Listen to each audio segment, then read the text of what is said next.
Rocket Pat here. All right, guys, this is another hot rocky day in the jungle, and man, we got about 30 minutes until this fog burns off and we get some of that big, beautiful Texas sky.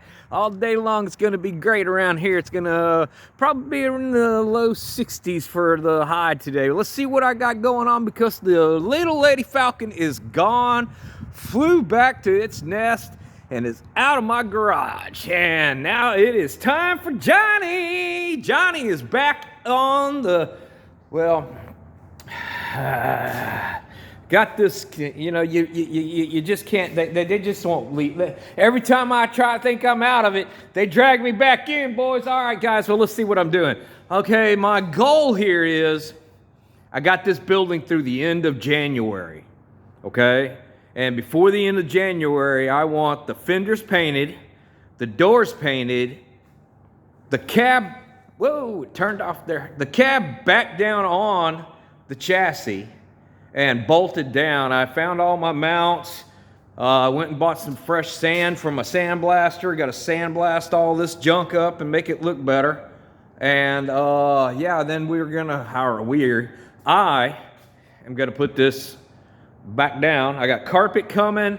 I'd like to put the seat in it, get the doors on it, and all of that, and then move it over to the other shop with the, ideally it would have the fenders on it and the core support and the inner fenders, and then start wiring it up for the engine. I know it's going to run. It's not a big deal.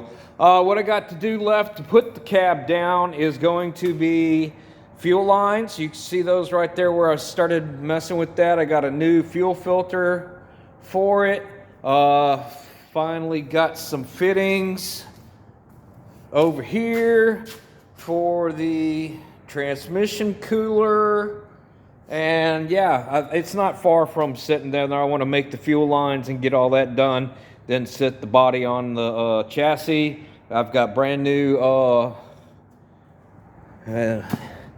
yeah, these things right here, I got those all brand new for the truck and the box right there. This one right here came in, points are screwed up. Unfortunately, he bought a aftermarket distributor, and I have no idea what the points are, and because they ain't 1964 wheelies, L-head, and all that, so I had to order some online, but yeah, I wish he would have not got rid of the original distributor. Over here on the fenders, these are the fenders that were on Cleveland, the S10 that I got the piece on the roof from, and these doors and everything. Had to weld up the holes where it went through for the blazer badging. And man, I did not look forward to doing that, because anytime you're trying to weld up in that, you're going to induce some sort of warpage, and Bondo's going to have to come out. Other than that, these were perfect fenders without any dings. No repair that was going to be needed at all, other than weld up those holes that I didn't need. The doors, this one's in pretty good shape. This is the driver's. There's a little door ding right here that's going to need to be fixed with very minimal body filler. Down along here, I got some pitting from where the trim was. I'm going to take that outside and use that little handheld sandblaster I have from the freight and blast into those pits. And then I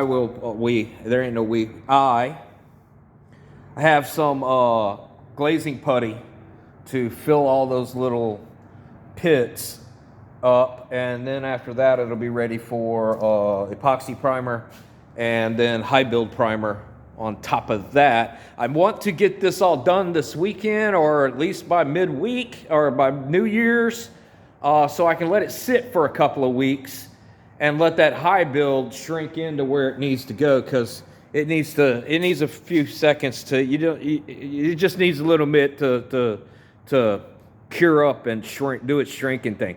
Now this door is a different story. This door, man, it's like a freaking roller coaster down through this seam right here. I got a low right through here. Okay, you can see the ring right around there, and then it's high here and it's high here. That's because it's pushed down there, and that pushes the metal there, but it picks it up over here. But this is more where it needs to be than this. So something's hit it. There's another one over here. There's a crease down through the bottom over here. There's a piece of track or something inside that's attached to it right here, and it's affecting it, pushing it out right here, so that's not good.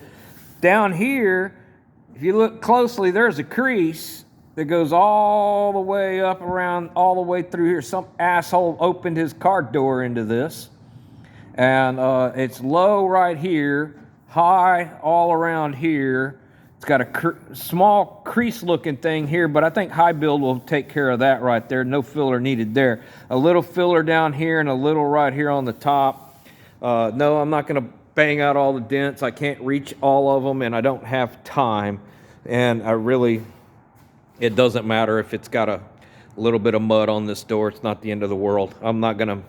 It's not the cave and pave like, you see at the used car lot. I can tell you that. There ain't going to be any of that, but it needs a little body work down that run right there and down this one right here. This one's not as bad, although it's a pretty good V. It's got a pretty good V going on in there.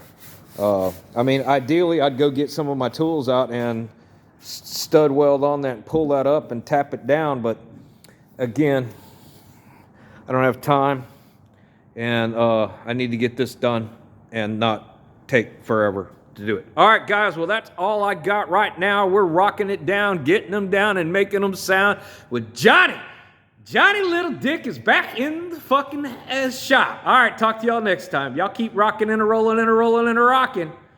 I got some more grinding it down to do.